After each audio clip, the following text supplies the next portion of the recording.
보고 봉독하도록 하겠습니다. 시작. 사람이 마땅히 우리를 다시 한번 같이 읽겠습니다. 시작. 사람이 마땅히 우리를 그리스도의 일꾼이요 하나님의 비밀을 맡은 자로 여길지어다. 그리고 맡은 자들에게 구할 것은 충성이니라. 너희에게나 다른 사람에게나 판단받는 것이 내게는 매우 작은 일이라. 나도 나를 판단하지 아니하노니 내가 자책할 아무것도 깨닫지 못하나 이로 말미암아 롭다함을 얻지 못하노라. 다만 나를 심판하실 이는 주시니라. 그러므로 때가 이르기 전 곧 주께서 오시기까지 아무것도 판단하지 말라. 그가 어둠에 감추인 것들을 드러내고 마음의 뜻을 나타내시리니 그때 각 사람에게 하나님으로부터 칭찬이 있으리라. 아멘. 네, 이 시간에는 하나님의 드라마라는 제목으로 하나님의 말씀을 잠시 나누고자 합니다. 우리는 인생을 살면서 때로 이해할 수 없는 고난과 환난을 경험합니다. 그때 우리는 왜 나에게 이런 환난이 찾아왔을까? 왜 나는 이런 고통을 당해야 하나? 이런 환난 속에서 절규하고 부르짖으며 우리의 삶의 근거와 신앙의 근거가 이리저리 흔들리는 것을 경험하게 됩니다. 오늘 본문에 등장하는 사도 바울도 이러한 기가 막힌 환난을 당하고 있습니다. 그가 한 것은 고린도 지역에 가서 예수 그리스도의 복음을 전한 것뿐인데 그를 공격하는 자들은 바울, 내가 뭔데 내가 사도냐? 내가 뭔 자격으로 복음을 전하느냐? 이런 얼토당토 안 되는 이유로 그의 존재와 그의 사도의 직분 자체를 공격하고 있습니다. 여러분, 만약에 우리가 이런 일을 당하면 여러분 어떨 것 같습니까?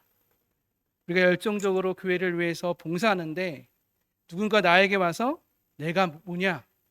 그냥 오버하지 말고 적당히 하고 가만히 있으라. 이렇게 말하면 그러면 그 마음이 어떨까요? 저 같으면 솔직히 아무것도 하기 싫어질 것 같습니다. 그런데 오늘 본문의 사도 바울의 반응을 여러분 보십시오. 그는 주변에 이런 말도 안 되는 회방꾼들의 끊임없는 모함과 조롱, 공격에도 불구하고 그의 정체성이 전혀 흔들리지 않고 있습니다. 오늘 본문 말씀 3절입니다. 그는 다른 사람에게 판단받는 것이 자기에게는 매우 작은 일이라고 말합니다.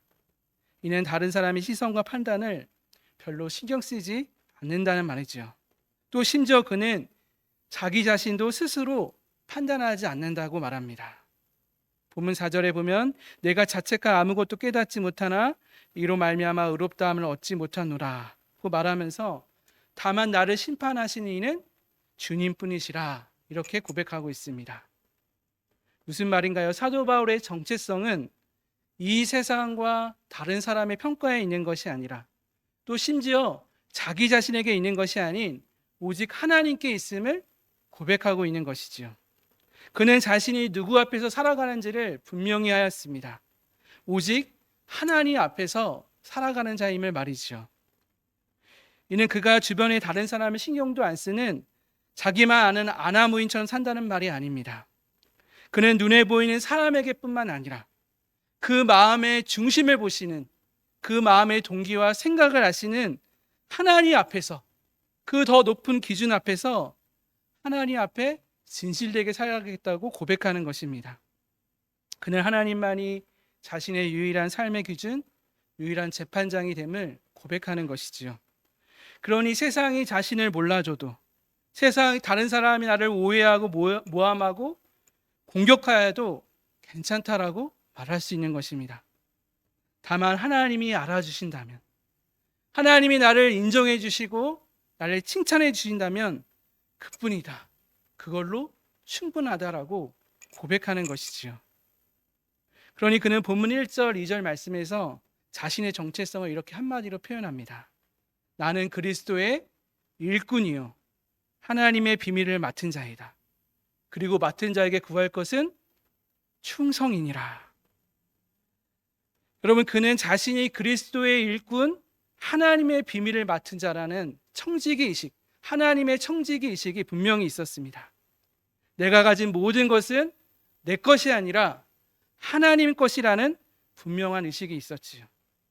그러니 그는 그에게 그 모든 것을 맡기신 하나님 앞에 다만 충성을 다할 뿐이었던 것입니다. 사랑하는 여러분, 이것이 바로 우리 모든 성도들의 정체성입니다. 우리는 그리스도의 일꾼, 하나님의 비밀을 맡은 자들입니다. 우리가 믿고 의지할 대상은 오직 하나님뿐이시고 우리는 다만 하나님이 맡기신 일에 충성을 다할 뿐이지요. 사랑하는 여러분, 그러니 우리 모두에게 중요한 질문은 바로 이것입니다. 내가 왜 이 자리에 있느냐가 아니라 내가 이 자리에서 맡은 역할은 무엇인가? 내가 어떻게 이 책임을, 이 맡은 역할을 잘 감당할 것인가 라는 것이지요. 이는 하나님이 우리 각자에게 맡기신 역할과 자리에서 우리의 책임을 성실하게 감당하며 살아내는 것, 그것이 오늘 본문이 우리에게 요구하는 맡은 자에게 구할 마땅한 충성의 모습이기 때문입니다. 사랑하는 여러분, 저는 오늘 설교의 제목과 같이 우리 인생을 이렇게 비유하고 싶습니다. 우리 인생은 드라마이다. 어떤 드라마인가? 바로 하나님이 펼치시는 드라마.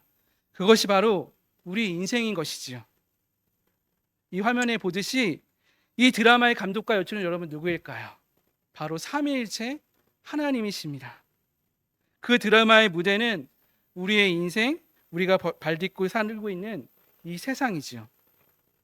우리는 이 드라마에서 하나님께서 우리 각자에게 맡기신 그 배역과 역할을 감당하고 있는 것입니다. 여러분, 하나님이 이 인생 드라마 가운데 주목해서 보는 것이 무엇일까요? 우리 각자의 배역이 무엇인지, 그 역할의 비중이 누가 큰지 보는 것이 아닙니다. 우리가 맡은 역할이 주연이든 조연이든 엑스트라든 상관없습니다. 감독이신 하나님이 우리에게 보는 것은 하나님이 맡기신, 각자에게 맡기신 그 배역, 그 역할을 얼마나 성실하게 충성되이 감당하는가이죠. 이것을 바라보시고 판단하시는 것입니다.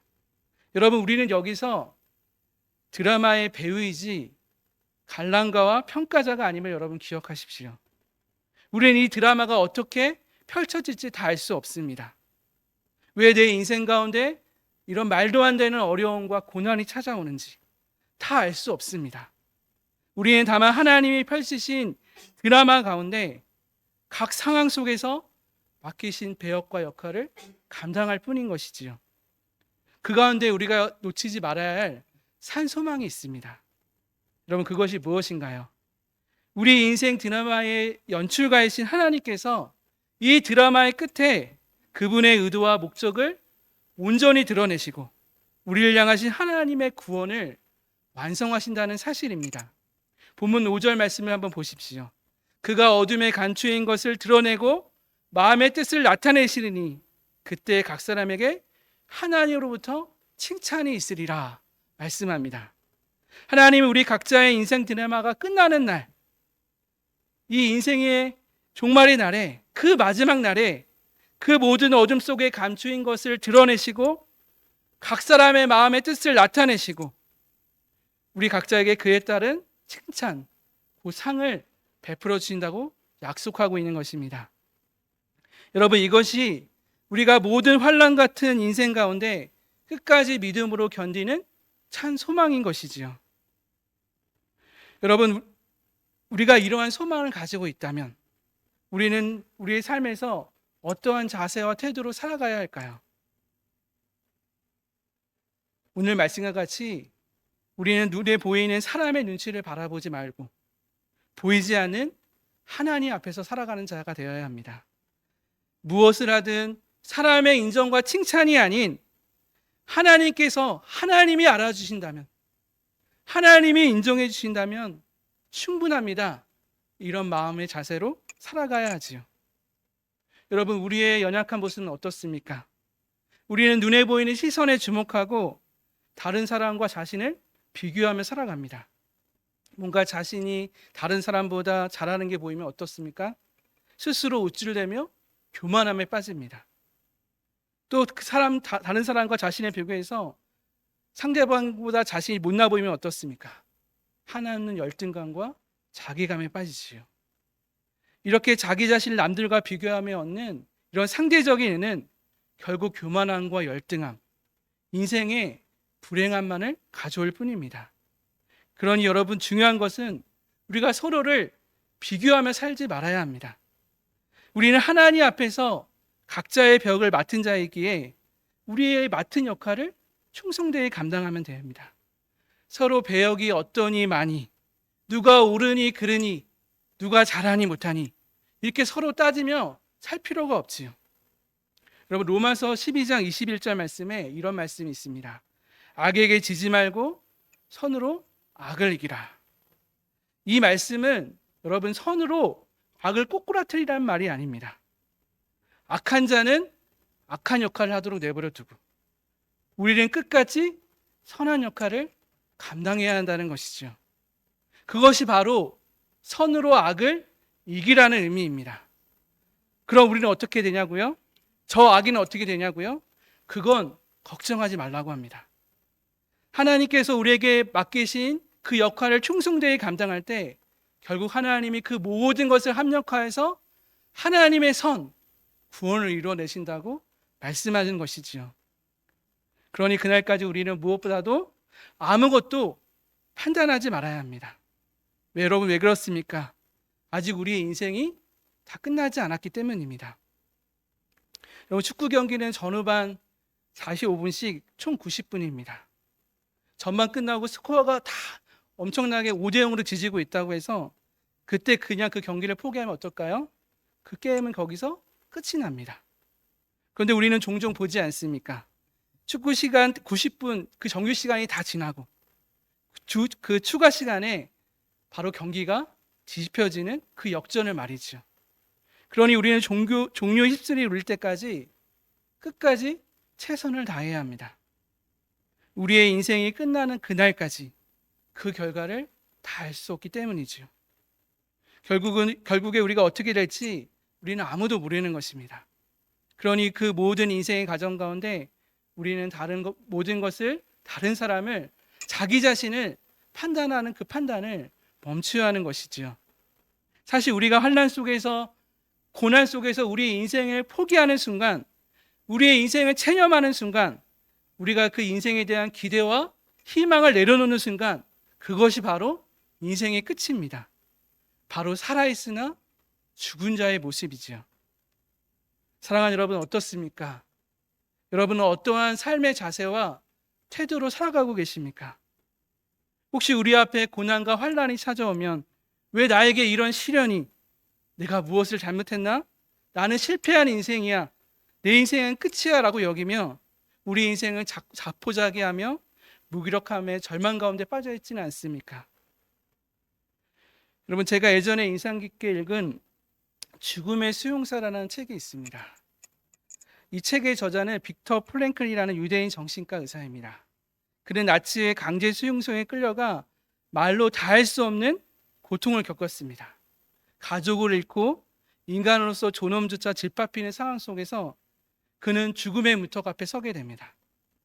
그런데 그가 그 수용소의 극한 상황 속에서 한 가지 중요한 사실을 깨닫게 됩니다. 죽음의 수용소가 인간의 모든 것을 빼앗을 수 있지만 단 한 가지는 결코 빼앗을 수 없다.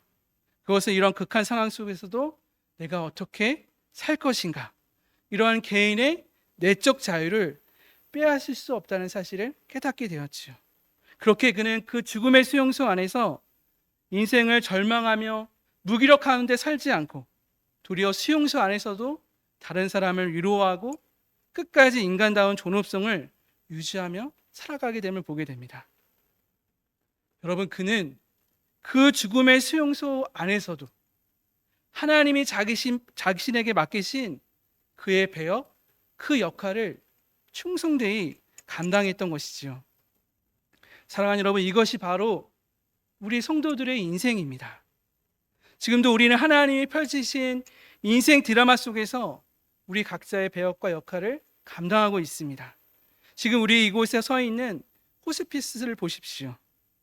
지금 병실에 계신 환우님도, 또 그 곁에 계신 보호자님도, 또 그들을 섬기는 의료진과 봉사자들도 각자 하나님이 맡기신 역할을 감당하고 있습니다. 누군가는 고통 속에서도 믿음을 지키는 역할을 맡기셨고, 누군가는 사랑을 끝까지 그 곁을 지키는 역할을 맡기신 것이죠. 사랑하는 여러분, 우리는 하나님이 우리 각자에게 주신 그 배역과 역할을 성실히 충성되이 감당하고 있습니까? 저는 이곳 호스피스에서 목양 사역자로 섬기면서 정말 이름도 없이 빛도 없이 하나님 앞에서 충성되이 살아가는 믿음의 영웅들을 바라보게 됩니다.